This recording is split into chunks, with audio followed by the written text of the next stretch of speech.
አንድ አባባል አለ፣ የቆጡን አውርድ ብላ የብብቷን ጣለች የሚለውን በዚህ ቪዲዮ የምታዩት ይሆናል። እንዲሁም ደግሞ የሌብነትን ጥግ የምታዩበት እንዲሁም ደግሞ የምትማሩበት ቪዲዮ ነው።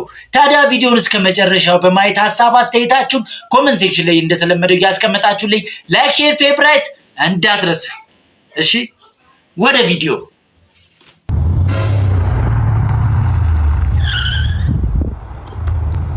የታየውን ላይ አይበላም የወደቀም ኪስ አይገባም አይደል? ታዲያ የዚህን ስልክ መዘዝ አብረን የምናይ ይሆናል። ምን ይፈጠር ይሆን የሚለውን አብረን እንየው።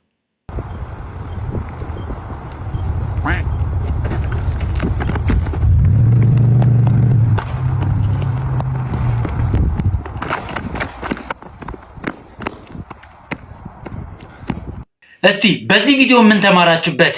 ያለን ይበልጣል፣ የሰው አንፈልግ። ያለንን በአግባቡ ከተጠቀምን በቂያችን ነው። ስግብግብነት ምንም ይዞብን እንጂ የሚሄደው የሚጨምረው ነገር የለም የሚለውን መልእክት አዘል ቪዲዮ ነውና እንደምትወዱት ሙሉ እምነት አለኝ። ላይክ፣ ሼር፣ ፌቨራይት ማድረጋችሁን እንዳትረሱ። በቀጣይ በሌላ ቪዲዮ ተመልሼ እስክመጣ